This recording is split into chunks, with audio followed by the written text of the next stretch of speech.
welcome back everybody. Today's video is going to be the first of 4 videos where I'm going to be evaluating the facets for every single hero in the game. Generally talking about how often you should pick one or the other, if one of them means core, one of them means support, generally how strong they are, and just the idea of knowing what you're going into when you're picking a hero and why certain facets may be more useful or mean certain things in the game.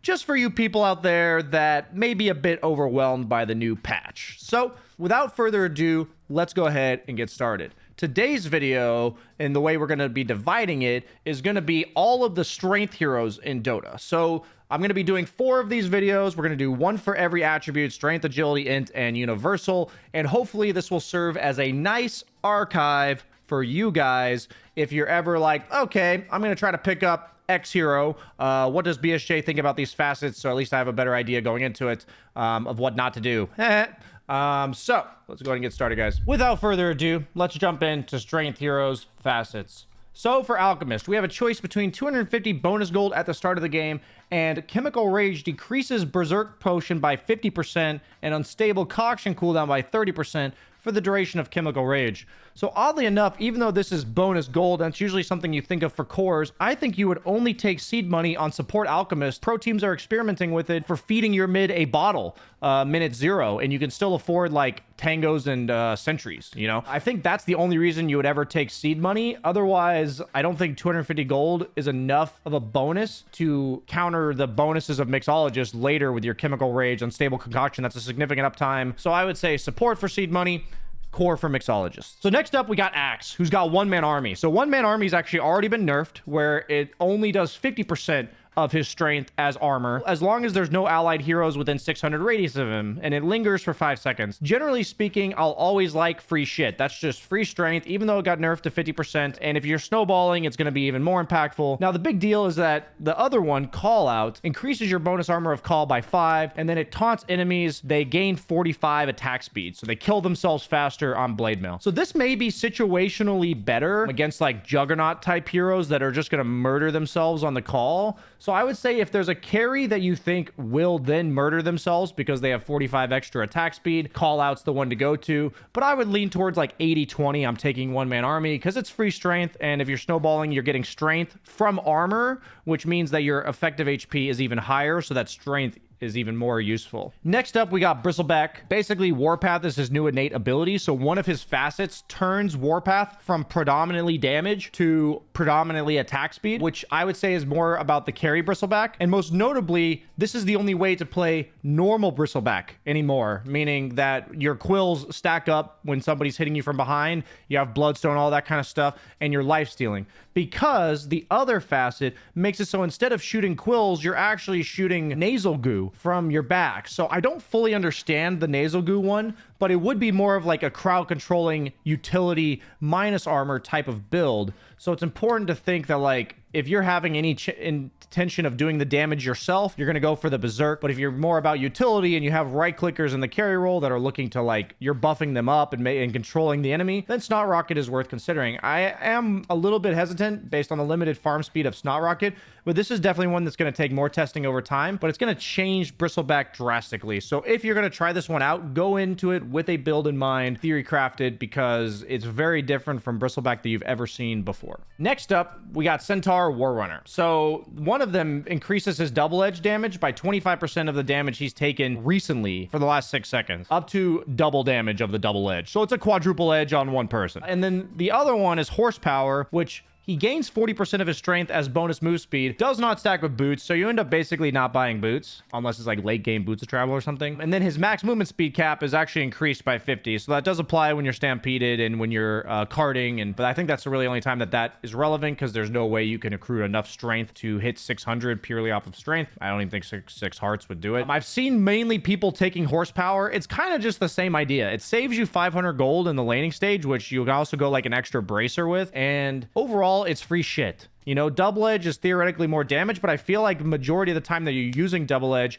you're blink initiating onto somebody rather than taking a bunch of damage, turning around and double edging them. It kind of is counterintuitive in my opinion, because last thing you want to do when you've taken a bunch of damage is try to use your shit to kill somebody because you're killing yourself with double edge, and you're also doing more damage with the double edge, which is then killing you faster. So this would be like a hyper late game. I have heart and I'm gonna like murder you with double edge. But I think most of the facets that are better early game are gonna be the ones we lean towards, especially when it's just free shit that kind of replaces an item. Next up, we got Chaos Knight. So his illusions are no longer strong illusions by default. That means that they can't be one-shotted by Dagon, a Sheepstick, all this kind of stuff. But one of his facets now makes all illusions of CK are strong illusions. CK's illusions that are near him take damage reduction. The other one makes it so that whenever you reality rift somebody, you have a 33% chance to either break them, disarm them, or no bonus effects on top of your minus armor. Long story short, literally everybody's taking the left one. Strong illusions are OP, and damage reduction on CK's illusion is OP. So I can't really imagine you ever take a rationality unless they significantly tweak the numbers on these two things. Because at the end of the day, you can't rely on the break, you can't rely on the disarm, and you can't pick it for reasons that you need those things. It's just like a casual bonus that's not reliable, while this one is much more reliable. So that's something that we can bank on being impactful no matter what in the game. Next up, we got Dawnbreaker. So she's got two facets, Solar Charged and Gleaming Hammer. Solar Charge makes it so that she decreases all the cooldown of her abilities by 1 second when she procs a Luminosity.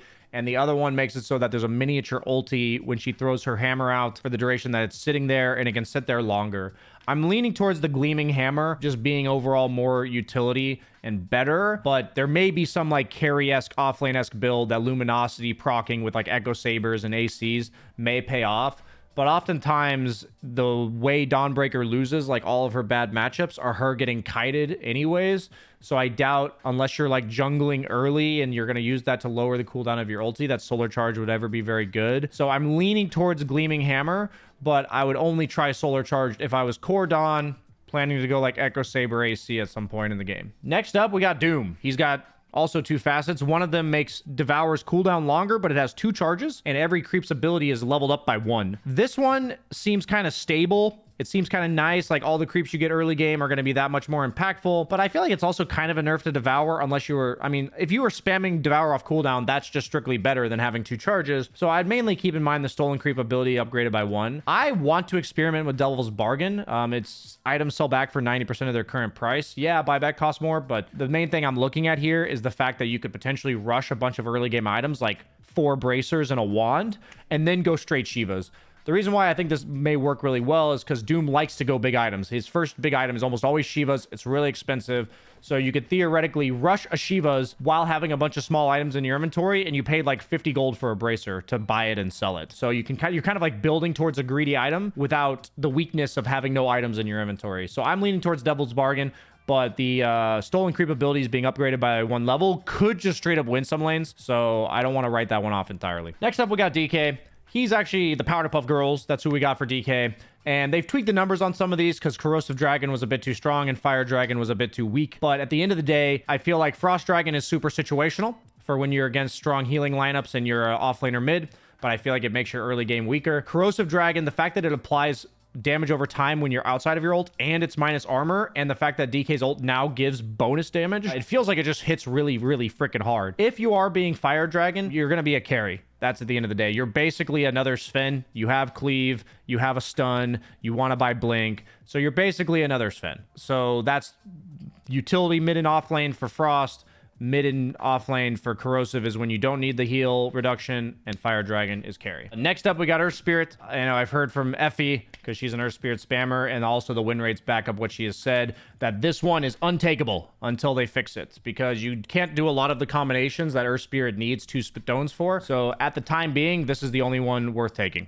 Earthshaker. I would say that tectonic buildup, the fact that radius is increased by 50 for Aftershock, that's just free shit. And the Slugger one's a bit cuter, but I feel like when you're Earthshaker and you're trying to pull off these fancy combos, the last thing you want to do is try to like aim where you're hitting the guy or hitting a creep. It's honestly a really cool idea, but unless you're just like a freaking sniper and you're a Pudge Marana extraordinaire, I would much more lean towards tectonic buildup. Elder Titan. So they've buffed momentum to be 30% of his move speed instead of 20, because it was so bad before. It was like 30 attack speed at max capacity, which is just dog shit.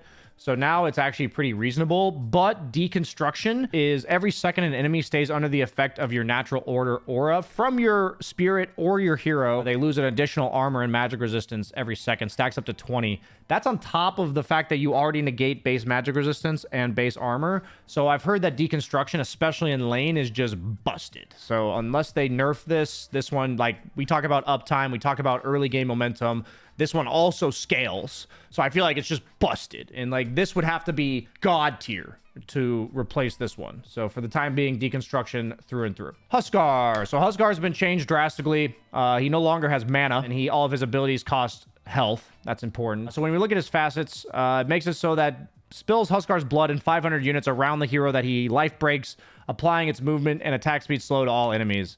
You know, AoE slow and attack speed that can be purged is like, And then the other one is heals all allied units from Huskar within 400 units from the target for 100% of the damage dealt. That one seems on average more useful, but honestly, one's defensive and one's aggressive. I feel like you're more of an aggressive hero on Huskar, but the aggressive one seems default worse. Long story short, both of these feel pretty lackluster, and Huskar's win rate kind of reflects it as well. Next up, we got Kunkka. His two facets is one, that his Tidebringer's cooldown is reduced by 0.8 seconds per hero hit, and the other one is X marks the spot. Whenever a unit is returned, Ghost Ship's Rum is applied on allies within a 400 radius around the return unit. That also works when you just use it on an ally. So overall, the high tide, like, Kunkka hasn't been a cleave hero for a really long time. I've heard from Attacker, he's commented that Kunkka just kind of sucks right now because they nerfed a bunch of his Bloodstone and stuff builds. So I would say overall, the Grog Blossom is going to be the one to go for. But if right-click Kunkka ever makes a comeback, obviously High Tide would be very useful. Legion Commander, most broken hero when 7.36 came out, and it was because of Stonehall Plate, which made it so her Q granted the damage barrier equal to 100% of the damage she dealt to heroes. They've already nerfed it to 50%, but they're effectively giving you like a Pango shield crash, where your ability that also does damage and buffs your attack speed now gives you a shield. So once she uses Q, it's almost impossible to trade with Legion. The 50% makes it so like the level 1 and 2 of overwhelming odds is pretty underwhelming, but it's still there. It's still basically HP. And also it's worth considering that in the mid to late game, when you're blinking in and you overwhelming odds 2 or 3 heroes, you're getting like a 600 damage shield. Yeah, it only lasts for 8 seconds, but that's how long duel is. So in my opinion, the other one is really cool, but this one conceptually is just too much free shit and too good. So until they like remove this entirely, I don't think you can ever take this one unless they, you know, nerf the numbers and buff the numbers significantly. So Lifestealer. Feast is now his innate ability, and so one of his facets makes it so that he permanently gains 2 max health per unit killed. So this is basically, don't even worry about this facet. This is just standard Lifestealer with a little bit of a bonus. They've also tweaked the hero, removed Feast as an ability, and gave him back open wounds. He ends up being the same hero later on in the game. But what's really important is that you can choose the other facet to replace Rage with Unfettered, which is effectively a strong dispel that he can use that gives him status resistance and magic resistance. It's kind of similar to Ursa ulti, but it doesn't give you damage resistance overall, so and it's on a lower cooldown. So I think that this is something that I would consider taking in games where they have like instant disables, especially something like a Bane that goes through BKB, and they've buffed Unfettered to be 60% magic resistance and 60% status resistance. So they've buffed it. They already realized it's kind of underwhelming. The biggest problem overall is you're not getting this. So you're replacing Rage and you're losing health. So in theory, Unfettered would have to be like X amount of health at every stage of the game better than Rage. So for the time being, I think it's really difficult to make that sacrifice unless they significantly buff Unfettered. But in games where they have BKB piercing disables, especially instant ones, it's definitely worth considering Unfettered. Next up, we got Mars. So his 2 facets are one, that if an enemy dies within Mars's arena, he heals for 20% of his max health and max mana, and gets a 20% attack damage buff for 15 seconds. That's nice and all, but usually if you kill people in the arena, you're already winning the fight, and you're also done, generally. So that's only like for chasing after. A little bit like, But if you arena like 4 people mid-game, this could be pretty impactful. The other one is that arena wall obscures vision, and enemies can't see what their allies see inside of it. It doesn't work on creeps and it doesn't work on wards, meaning if there's creeps or wards inside of the arena, then the entire enemy team can see it. But in theory, this one's pretty insane against save supports mid to late game where there's no wards on the ground, there's no creeps there. So I would lean towards Bloodsport, but if they don't have any saves, then I might just go Victory Feast because I think this is mainly for heroes trying to save each other. Next up, we got Night Stalker. So one of them makes it so the same idea as Mars's Arena reducing vision. And honestly, it's pretty broken when you can't share vision with people. So like when one of your teammates is getting gone on and he's by himself and he gets voided, you just can't see anything that he's getting gone on by. So that's pretty broken in theory. But the other one is that the game starts as night lasts longer, and what's always hurt Night Stalker is he always had a little bit of a weak laning stage, and now he's just one of the strongest laners in the game. Always been a snowballing hero as well. You usually have level 6 by around the 6 or 7 minute mark, so there's like a 45-second window where it's day and you've usually already won your lane, and they've also given him bonus regen at night, so his laning stage is just ultra fucking broken now. And for me, in my opinion, I just can't pass this up because it's way too strong. This one conceptually is broken, but giving Night Stalker a good lane just feels it just feels unplayable, to be honest, to play against. We got Ogre. One of his is that he no longer gets dumb luck getting multicast chance by default. So this is literally just making him the old Ogre. And then the other one, which is Learning Curve, makes it so that he starts with 0 ability points, gains 3 of them at level 2, and then he gets to level up his abilities and talents. Level requirements is all down by 0. So talents at like 9, 14, etc. Ultimates at 5, 11, 17, etc. And I've just heard that this has a pretty insane power spike at level 2 because you get 2 points ignite by level 2. And Ogre's got pretty decent base stats, so he doesn't hate like having no spells level 1. So I think that one's a lot more fun, and a lot more optimization could be worked with on support or core. So definitely would try Learning Curve myself. And I think it's going to be pretty strong. I've heard good things about it.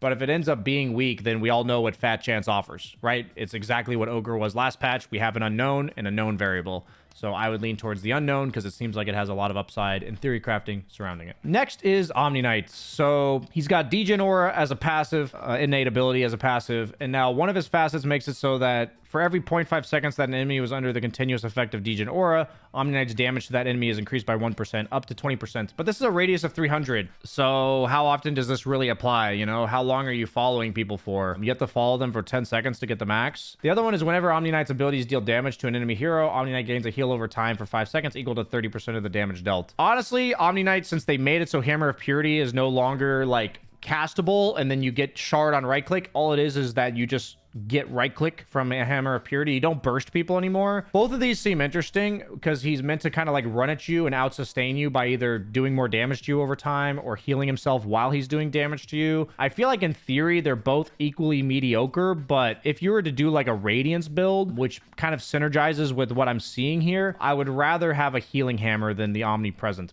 But that's not even something I can strongly say. So this one's a big question mark for me, but just kind of know that this means that Omni wants long drawn out fights. He wants to be sustaining. He wants to be slowly chipping you down. And right now that kind of just makes him a bad hero, but maybe they'll give him some buffs that, change that. Next up, we got Primal Beast. So Primal Beast has 2 cool facets. By default, Primal Beast gets 4% movement speed just right off the get-go, all stages of the game. And then every time he activates Trample, he gets another 6%, and all of his allies also get 6%, kind of like a mini drums just for move speed.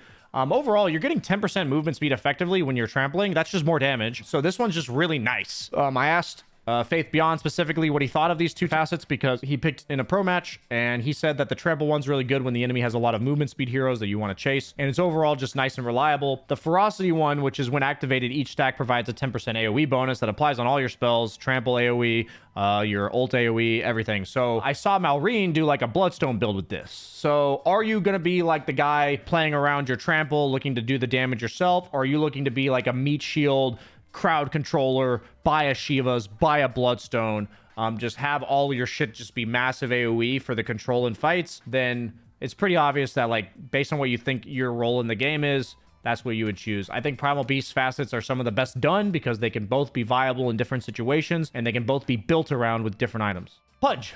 Since then, they have nerfed Fresh Meat and buffed Flayer's Hook. Flayer's Hook now does more damage, and Fresh Meat gives less strength. Overall, Fresh Meat was getting picked way more because it's free shit, you know? You ult somebody, you get free shit. Flayer's Hook, on the other hand, it makes it so, like, you're trying to go for long-range hooks, which is cool and all, but I guess I would hate to think that, like, I'm purposely trying to make my hook harder to hit for the damage. So, you know, Jenkins and other people who, you know, they want to 360 no-scope you, they want to, you know, teabag you. That's when Flayer's Hook is the one to go for. But it feels like Fresh Meat overall is the more reliable one. But I wouldn't be surprised if in the future, by the time you've watched this video, they've already tweaked the numbers again. And Flayer's Hook in theory is kind of cool. Next up, we got Slardar. So he's got Leg Day, one of the best named facets in the game, which is that when he uses Guardian Sprint, it grants him 2-second speed boost where he is unslowable with an extra 8% speed bonus, fades off after 3 seconds, another 3 seconds. This is just insanely good against certain lanes. Like I laned against Veno, he gales you, boom, Leg Day. So it kind of just comes down to how many slows they have and how that temporary haste will pay off in the laning stage and later if their primary form of control is slows. So it solves a lot of Slardar's really bad matchups. And it really is as simple as that. Do they have a lot of slows? In which case you take this one. If they don't, the other one, Brine Guard, works really well with his ultimate as a whole, but also just his shard. Super useful. You blink stun 2 heroes or whatever, and you just get like 15, 20 armor. So Corrosive Haze giving you the armor that you're minusing by 40%. So both of these are insanely good, and this was like a reactionary situational one that's really strong when it is strong, and this one's more reliable otherwise. Spearbreaker Bull Rush makes charge bonus movement speed fade out over a short duration after the charge ends.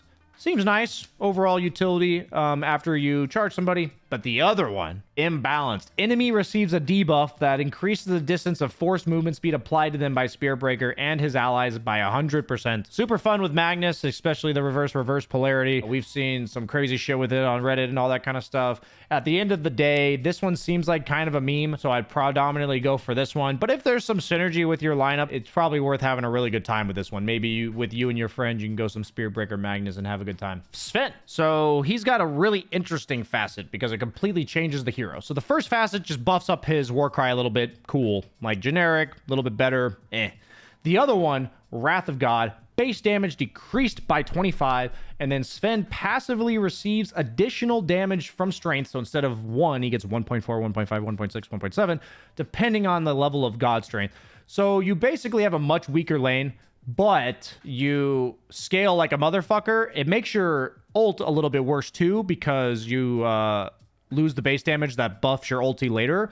But when you're outside of your ulti, you just do strictly more damage, like way more damage. So he comes more of a like less reliant on his ult, and this one's a big question mark for me. But if I'm playing Sven in the new patch, I'm 100% trying Wrath of God because it's just cool conceptually. And a lot of the items he does build, like Echo Saber, BKB, Satanic, they have a lot of strength built in. And late game, you're going to be hitting like a fucking truck, even outside of your ult, which is pretty nice. Now we got the fishy. We got Tidehunter. So for Tidehunter, we got base strength is... Okay, so his stats are a little bit different, which is funny. And his damage block increases by 1, 2, 3, 4 every time an enemy hero dies under the effect of Anchor Smash. So, cool idea. A little bit of, like, snowball effect similar to Axe. I like permanent scaling. It's fun. But Tide's not really much of a killing hero, unlike Axe. So, you're probably only getting this, like, in the mid-game. Like, not going to get too many kills in lane. But at the end of the day, seems all around decent. You're going to be a normal Tidehunter. Now, the other one, you're not so much of a normal Tidehunter anymore. Your base attack range is decreased by 50, and your attack range is increased by 5 every hero level. And then your Anchor Smash, same thing. So at level 10, you're the same hero. But afterwards, your attack range becomes longer, and your Anchor Smash becomes larger AoE. What's really important to note is a nice little Easter egg for you. It doesn't even say anything about it in the facet. Is that Tidehunter, with this facet, becomes larger as he levels up, and he's basically Tiny 2.0. So, like, if we level up here, you're going to see Tidehunter just continues to grow. He grows. And then we give him a BKB. And then we give him a Giant's Ring. And then we give him Bloodlust. This is important, guys. This is important stuff. Yes. They got inspired by the Tidehunters from Ag's Labyrinth for sure. These are the things that are important, guys. So I would probably take this one out of sheer Giga Chat energy. Next up, we got Tiny, who's returned as a carry. So, you know, read the rest of his changes to see why he's become a carry again. But this one's more of a support, and this one's more of a carry. That simple. Look at the descriptions. We got utility on his toss, and we have free shit for status resistance and slow resistance. So we love free shit, guys. We love free shit. And they've nerfed the numbers a little bit on the slow resistance, but free shit is free shit. Status resistance on carries. thumbs up. Treant Protector. So primeval power, Treant gets 5 base attack damage per hero level. It means he's getting like 9 damage every level he gets because of strength plus that. And then the other one is Leech Seed can now be ground targeted, planting a tree, and damaging and healing all enemies in the effect radius for the duration of the ability. Damage and heal is halved for creeps when the ability is ground targeted. If the tree is cut down, it regrows again with the next pulse. So cool idea, but overall, I've been seeing people take this one for laning stage, even as support tree, because it's free shit. And we heckin' love free shit. And even supports, you know, they soak XP under towers and stuff, and they kill jungle camps, like, with poles. So free damage on right clicks is nothing to scoff at. Later on, not gonna matter that much, but early game, that extra 10, 15, 20, 30 damage mid game, it'll be nice. Tusk. Basically, old Tusk with tag team, new Tusk, drinking buddies, which turns you and one other guy into a buffed version rather than slowing the opponent and all of you doing more damage because you're near them. It's like you and one other guy just get super fast and run in there. Basically, Tusk's win rate has tanked because neither of these made him a better hero, and they didn't buff him in any all for free. We've seen a lot of facets that buff these heroes for free. So honestly, we're gonna have to kind of just keep a watch out for like which one of these they buff, because right now Tusk just feels incredibly underwhelming because of the fact that they didn't give him anything. This one's probably better with one specific ally you intend to right click, while this one's better overall. But right now, it feels like they're both pretty bad. Underlord. One of them makes his atrophy aura cleave. That's fun. We all love cleavage here. The other one makes it so that there's a bunch of necro minions that come through his gate when he goes through the gate. So far, the Abyssal Horde seems like a solid one, and it's kind of a meme, but these units have horrible targeting. Like, I've seen it where there's 5 heroes in a team fight, and there's a creep wave, and these things run after the creep wave. So for right now, I think these warriors are just kind of garbage because their AI, their UI is just not good. So for the time being, I would take Demon's Reach every time because of how useless Abyssal Horde is in terms of its targeting. But if by the time you see this video, you've seen a patch that says fixed Abyssal Horde targeting, then that's going to be the more likely one for offlane and mid Underlord, if there ever is a mid Underlord.